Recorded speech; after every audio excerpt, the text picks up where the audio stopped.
መንግስት ነው ያለው። እኔ የመራው መንግስት ቢያንስ ለአንድ ዓመት ተኩል ከአንድ ዓመት ተኩል በኋላ ምርጫ ሲካሄድ እኔና ድርጅቴን ካልመረጣችሁ አቅፌ ስም ይሰጣችኋል። ችግር አይደለም።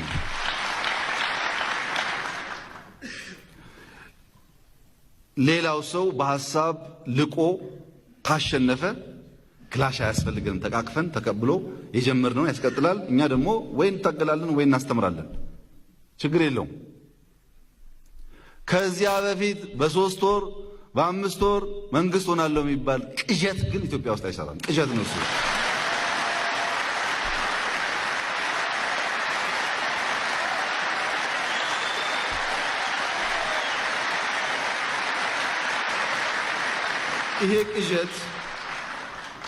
ይሄ ቅዠት የማይሰራበት ምክንያት እንኳን በፈቅድ ወገኖቼ እንኳን በፈቅድ 1 ዓመት ተኩል ታግሶ ማሸነፍ ያልቻለ ፓርቲ ነገ መጥቶ እዚህ ቢገባ ያምሰናል እንጂ እንዴት ይመራናል?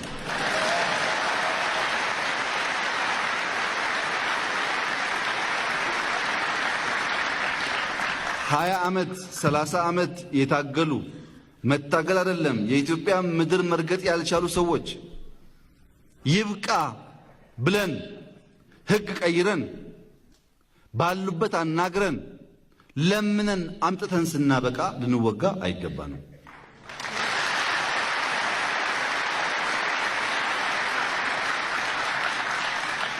ትክክል አይደለም ይሄ። እኛ እኮ ውጊያ ይቅር ኑ ያልንበት ዋናው ምክንያት ኤርትራ ላይ የነበረው ውጊያ፣ ሶማሌ የነበረው ውጊያ ወለጋን ይመጣ እኮ አይደለም። እንደዛ እኮ አለ ማሳቡ። እኛ ያልነው ወንድሞቻችን እስከ መቼ ኤርትራ ይቀመጣሉ? ነገርየው እንደው ፍሬ ያፈራ የሁሉ ዓመት ተቀምጠው መቀመጥ ነው። እንደዚያ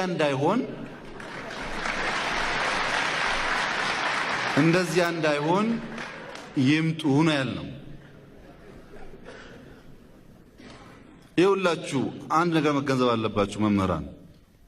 የኢትዮጵያ መንግስት ዲክታተር ለመሆን ጫፍ ላይ ያለ መንግስት ነው። ጫፍ ላይ ልምምድ የለውም ዲሞክራሲ ላይ።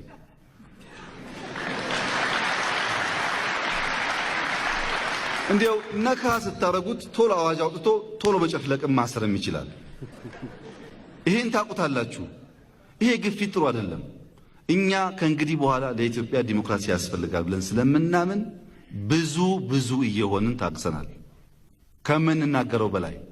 ለምሳሌ ወለጋ ባለፉት 3-4 ወራት ችግር በነበረበት ሰዓት ከድርድርና ከልምምጥ ውጪ ወደ ግጭት አልገባንም። ታውቃላችሁ። በየቦታው ጥያቄ ቢነሳም ግድ የለም በሰላም እያል። ስለዚህ ወንድሜ ጥያቄ ትክክል ነው። አሁንም ለውጊያ የምታስቡ ሰዎች ተው ባካችሁ፣ ክላሳችሁን አስቀምጡና እንነጋገር። በውይይት በምክክር በምርጫ ሀገር እንምራ።